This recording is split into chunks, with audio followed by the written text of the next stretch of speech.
할렐루야. 오늘도 구주 위에 살아가는 우리 모두 되기를 예수님의 이름으로 축복합니다. 이 시간 말씀을 받겠습니다. 이 복된 시간에 주시는 하나님 말씀은 우리 계속해서 레위기 8장 22절부터 마지막 36절까지입니다.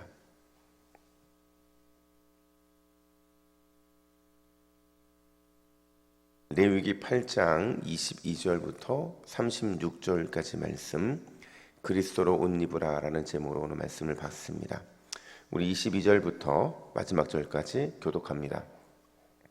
또 다른 수량 곧 위임식의 순양을 드릴새 아론과 그의 아들들이 그 순양의 머리에 안수하매 모세가 잡고 그 피를 가져다가 아론의 오른쪽 귓뿌리와 그의 오른쪽 엄지 손가락과 그의 오른쪽 엄지 발가락에 바르고 아론의 아들들을 데려다가 모세가 그 오른쪽 귓뿌리와 그들의 손의 오른쪽 엄지 손가락과 그들의 발의 오른쪽 엄지 발가락에 그 피를 바르고 또 모세가 그 피를 제단 사방에 뿌리고 그가 또 그 기름과 기름진 꼬리와 내장에 덮인 모든 기름과 간 꺼풀과 두 콩팥과 그 기름과 오른쪽 뒷다리를 떼어내고 여호와 앞 무교병 강주리에서 무교병 1개와 기름 섞은 떡 1개와 전병 1개를 가져다가 그 기름 위에와 오른쪽 뒷다리 위에 놓아 그 전부를 아론의 손과 그의 아들들의 손에 두어 여호와 앞에 흔들어 요제를 삼게 하고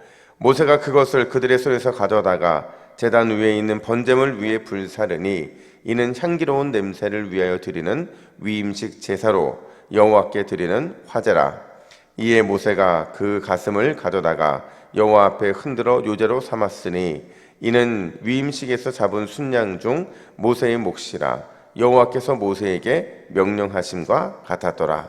모세가 관유와 제단 위에 피를 가져다가 아론과 그의 옷과 그의 아들들과 그의 아들들의 옷에 뿌려서 아론과 그의 옷과 그의 아들들과 그의 아들들의 옷을 거룩하게 하고 모세가 아론과 그의 아들들에게 이르되 내가 이미 명령하기를 아론과 그의 아들들은 먹으라 하셨은즉 너희는 회막문에서 그 고기를 삶아 위임식 광주리 안에 떡과 아울러 그곳에서 먹고 고기와 떡의 나머지는 불사를 찌며 위임식은 이레 동안 행하나니 위임식이 끝나는 날까지 이레 동안은 회막문에 나가지 말라.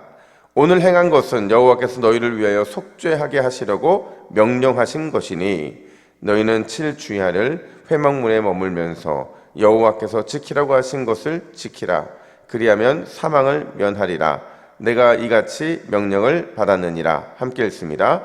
아론과 그의 아들들이 여호와께서 모세를 통하여 명령하신 모든 일을 준행하니라. 아멘. 한 가구를 잘 만드는 사람이 있었다고 그래요. 장인이겠죠. 근데 이제 그가 유명한 이유는 사실 가구 만드는 장인이면 뭘로 유명해야 돼요? 가구를 만든 것으로 유명해야 되잖아요. 근데 가구 만드는 것보다 더 유명했던 이유는 그의 인성 때문이었다고 그래요. 그러니까 그는 한 마을에 살면서 단 한 번도 얼굴을 찡그리거나 또 예의 없이 군 적이 없었고 늘 친절하고 늘 그렇게 경우 있는 삶을 살았다는 거죠. 나중에는 이제 이 사람이 시의원까지 선출되게 되는데 근데 이 사람의 인생에 반전이 있었어요. 그가 나중에 어떤 범죄 혐의로 붙잡히고 나니까 그의 지난 과거의 모든 범죄들이 드러나게 되는데 그는 밤마다 도박을 즐겼고 수많은 여성들과 부적절한 관계를 맺었고 이런저런 도덕적인 문제로 아주 엄청난 물의를 일으킬 만한 사람이었더라는 거죠. 바로 이 사건의 영감을 받아서 만든 소설이 하나가 있어요. 그 소설이 뭐냐면 지킬과 하이드라는 이런 소설이라는 거죠. 여러분, 작가가 이 지킬과 하이드를 통해서 말하고 싶은 건 뭐냐면 겉과 속이 다른 위선자가 되면 안 된다는 거예요. 늘 언제나 겉과 속이 같은 진실한 사람이 되어야만 된다. 이걸 말해주고 싶었다는 거죠. 여러분, 우리는 오늘 본문에서 이제 위임식 마지막 과정을 보게 되거든요. 읽으면서 느끼셨겠지만 이 내용 굉장히 복잡합니다. 그냥 단순히 복잡한 게 아니고 너무 반복하는 것 같아요. 그렇지 않아요? 저도 읽으면서 2번, 3번 읽으면서 앞에 내용도 또 읽어보고 근데 너무 복잡한 거예요. 너무 반복되는 것 같은 느낌인 거예요. 근데 이게 단순히 그냥 쓰다 보니까 너무 복잡하고 하다 보니까 너무 반복되는 게 아니고요. 이 속에는 하나님의 특별한 의미가 담겨져 있다라는 거예요. 뭐 결론적으로 말하자면 겉과 속이 다른 위선자인 이 제사장이 되는 게 아니라 겉과 속이 같은 진실한 하나님 앞에서의 제사장이 되기를 원하는 그 마음이라는 거죠. 그럼 이걸 좀 더 자세히 살펴보면 이런 겁니다. 첫 번째로 여러분 제사장도요 언제든지 넘어질 수 있는 연약한 인간들이라는 사실을 잊으면 안 된다라는 거예요. 여러분 오늘 제사장 위임식의 마지막 장면은요 화목제예요. 화목제. 근데 앞서 살펴봤던 화목제에 관련된 내용들과 오늘 본문은 여러 가지로 차이점이 있어요. 왜냐하면 일반 백성의 이 화목제하고 제사장 위임식의 화목제는 그 정도가 달라야 되기 때문에 그런 거죠. 많은 것들이 다르지만 몇 가지 눈에 띄는 게 있는데 그 중에 하나가 뭐냐? 우리 23절부터 24절 말씀을 같이 읽습니다. 시작.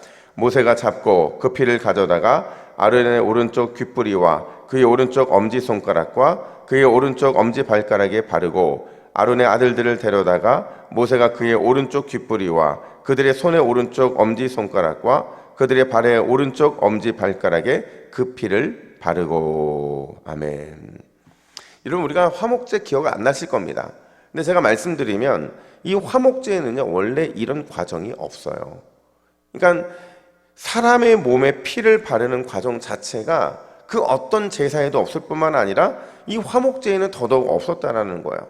근데 왜 제사장 위임식에서는 이 피를 바르는 것일까? 여러분 그 이유를 알려면요 왜 그 피를 오른쪽에만 발랐는가 하는 거하고 왜 피를 엄지손가락, 귓뿌리, 엄지발가락과 같은 이 신체 말단 부위에 발랐는가? 이 두 가지를 살펴봐야 되는데 그 이유는 뭐냐? 여러분 오른쪽은 성경에서 뭘 의미해요?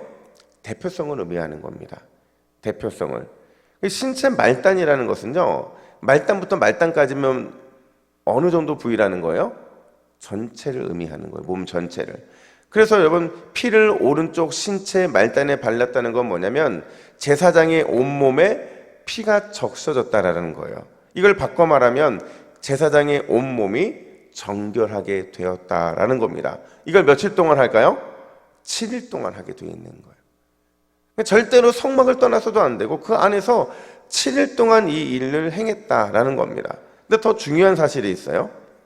저는 이걸 보면서 이게 진짜 제사장이 가져야 될 마음인데 그게 뭐냐면 여러분 제사장 말고요 오른쪽 부위에 피를 바르고 신체 말단에 피를 발랐던 대상이 하나가 더 있어요. 율법에 의해서 제사장들과 동일하게 오른쪽 부위에 피를 바르고 신체 말단에 피를 발랐던 대상이 하나 더 있다는 거죠. 그게 누군지 아세요? 나병 환자들이에요. 나병 환자들도 레위기 14장에 보니까 제사장 위임식과 똑같이 이런 정결 의식을 갖더라는 거죠. 이게 뭘 의미하는 걸까? 이 말은요 하나님 앞에서 제사장이나 나병 환자나 별 차이가 없다는 거예요. 나병 환자도 제사장도 하나님 앞에서는 다 똑같다는 겁니다. 모두가 다 부정한 자들이고 모두가 다 연약한 죄인들이라는 거죠. 그러니까 제사장들은 이 위임식을 치르면서 그들이 반드시 기억해야 되는 건 뭐냐면 나도 언제든지 부정해질 수 있구나. 나도 언제든지 연약함을 드러낼 수 있는 죄인이구나. 우리도 나병 환자와 다르지 않구나. 어쩌면 더 부정한 영적 나병 환자일 수 있겠구나 라는 그 사실을 우리는 잊으면 안 된다라는 거예요. 사랑하는 여러분, 오늘 이 새벽에 우리에게 필요한 마음도 바로 이런 동일한 마음인 줄로 믿습니다. 이 중에 여러분 완전히 설 수 있는 사람이 누가 있겠어요? 이 중에 온전한 사람이 누가 있겠냐고요. 우리는 언제든지 연약하게 넘어질 수밖에 없는 자들이고 언제든지 부정해질 수밖에 없는 자들이라는 사실을 우리는 반드시 기억해야 돼요. 그래야만 다른 사람을 향했던 이 하나의 손가락이 나를 향해서 세 개의 손가락이 가리키고 있다는 사실을 잊지 않게 되기 때문에 그렇다는 겁니다. 여러분 중요한 것은 하나님 앞에서 우리는 모두 다 똑같은 자들이라는 거예요. 여러분 우리는 이 마음으로 이 말씀을 기억해야 되는데 제가 저번에도 이 말씀 가지고 한 말씀 드렸어요. 로마서 13장 14절. 이게 이 레위기가 우리에게 주는 핵심 말씀 중에 하나인데요. 우리 같이 읽습니다. 시작. 오직 주 예수 그리스도로 옷 입고 정욕을 위하여 육신의 일을 도모하지 말라. 아멘. 우리가 날마다 주 예수 그리스도로 그분으로 옷 입지 않으면요, 반드시 정욕과 육신의 일을 도모할 수밖에 없는 자들이라는 거예요. 여러분, 오늘 이 새벽에 예수 그리스도로 옷 입고 거룩하신 하나님 앞에 서는 저와 여러분들 되기를 예수님의 이름으로 축복합니다. 아멘. 두 번째로 오늘 본문은 뭐 말해주느냐, 성령 충만함이 거룩한 삶을 살게 만든다라는 사실을 우리는 잊으면 안 된다는 거예요. 그러니까 우리가 어떻게 거룩함을 살 수 있느냐, 결론은 뭐라는 거예요? 성령 충만함밖에 없다는 거예요. 이런 8장은요, 이 제사장의 정결이 핵심이거든요. 근데 얼마나 정결을 강조하느냐, 여러분 기억이 안 나니까 제가 설명을 드릴게요. 5번에 걸쳐서 정결 의식을 반복을 합니다. 그리고 이 5번에 걸친 정결 의식의 반복 속에 수만 번 이렇게 반복하는 것들이 있어요. 그게 뭐냐면 6절에 보니까요, 제사장들이 가장 먼저 물로 씻겨지는 장면이 등장을 했어요. 그리고 7절부터 9절에 보니까 정결한 복장을 차려 입는 장면도 나왔어요. 그리고 이어서 10절부터 12절 보니까 기름을, 관유를 통해서 거룩하게 하는 장면이 나왔어요. 그리고 오늘 본문의 23절과 24절에 보면 제물의 피를 몸에 뿌려서 거룩하게 만드는 장면도 나왔고요. 또 30절에 보면 다시 제사장들의 옷에요, 기름과 피를 같이 뿌림으로써 거룩하게 하는 장면이 등장을 해요. 몇 번이에요? 총 5번입니다. 한 사람을 거룩하게 하기 위해서, 한 사람을 정결하게 하기 위해서 5번에 걸친 정결하게 하는 장면이 지금 등장하고 있다는 거예요. 이걸 며칠 동안 반복한다는 거예요? 7일 동안 반복을 한다는 겁니다. 여러분, 왜 제사장 위임식에서 5번에 걸쳐서 제사장들을 정결하게 하느냐? 그만큼 제사장들이 중요하기 때문에 그런 거라는 거죠. 하나님의 거룩을 보여줘야 되는 제사장들은 그들에게서 더더욱 이 거룩이 강조되기 때문에 그렇다는 거예요. 여러분, 오늘날 제사장이 누구예요? 오늘날 제사장은 저와 여러분들이라는 거죠. 눈에 보이는 제사장은 없어졌지만 영적인 제사장들이 살아있잖아요. 영적인 제사장들은 우리 역시도 어떻게 해서든지 그 거룩함을 드러내야 하는 사명을 가진 존재들이라는 겁니다. 내 말, 내 행동, 내 생각과 내 태도, 이 모든 것이 하나님이 얼마나 거룩하신지를 드러내는 것. 그러니까 우리의 삶에는 여러분, 거룩에 대한 핑계가 없어요. 하나님, 제가 이래서 거룩하지 못했습니다. 이래서 거룩한 삶을 살지 못했습니다. 이런 핑계를 댈 수가 없다고요. 근데 우리가 번번이 넘어지는 건 뭐냐면 내 힘으로 거룩해지려고 하고, 내 능력으로 거룩해지려고 하고, 내 애씀으로 거룩해지려고 하는 그때마다 우리는 번번이 넘어지더라는 거죠. 우리에게는 거룩해지는 능력이 없기 때문에 그래요. 그럼 어떻게 거룩함을 드러낼 수 있느냐? 에베소서 5장 18절 말씀 우리 2번 있습니다. 시작. 오직 성령으로 충만함을 받으라. 오직 성령으로 충만함을 받으라. 아멘. 여러분, 우리가 거룩해질 수 있는 유일한 방법이 뭐라는 거예요? 성령으로 충만해지는 거예요. 내 안에 성령으로 가득 채워지면 우리는 거룩한 삶을 살아갈 수 있게 되는 줄로 믿습니다. 여러분, 그렇다고 한다면 오늘 이 새벽에 우리는 반드시 성령 충만함을 받고 돌아가야 될 줄로 믿습니다. 온종일 하나님을 묵상해야 되고요, 그분의 말씀이 내 안에 입게 함으로 인해서 마치 하나님 앞에 살아가는 것처럼 그렇게 우리는 성령으로 채워져야만 이 땅에서 거룩의 승리자가 될 수 있는 거예요. 오늘 이 새벽에 성령으로 채워지기를 기도하시고 더욱 성령 충만해져서 하나님의 거룩함을 온전히 드러내는 저와 여러분 되기를 예수님의 이름으로 축복합니다. 아멘. 우리 함께 기도의 제목을 같이 읽습니다. 시작. 주여, 오늘도 그리스도로 옷 입고 거룩하신 하나님 앞에 서게 하소서. 성령 충만을 구함으로 거룩하고 순결한 도구가 되게 하옵소서. 아멘. 기도하겠습니다. 하나님 아버지, 오늘도 성령 충만한 삶을 살아가기를 원합니다. 우리가 성령 충만할 때 내 속에서 이루어지지 못하는 거룩함이 나를 통해 온전히 드러나게 될 줄로 믿습니다. 오직 성령 충만을 구하게 하여 주시고 그리스도로 옷 입고 거룩하신 하나님 앞에 서서 온전한 삶을 살아내는 우리 모든 새벽 기도자들 될 수 있도록 인도하여 주시옵소서. 하나님, 죄는, 우리를 부정하게 만드는 죄는 그 흉내도 내지 않도록 도와주시고, 날마다 내 자신 속에 하나님의 거룩함을 향해 달려나갈 수 있는 믿음의 열정이 나타날 수 있도록 인도하여 주시옵소서. 감사드리며 예수님의 이름으로 기도하옵나이다. 아멘.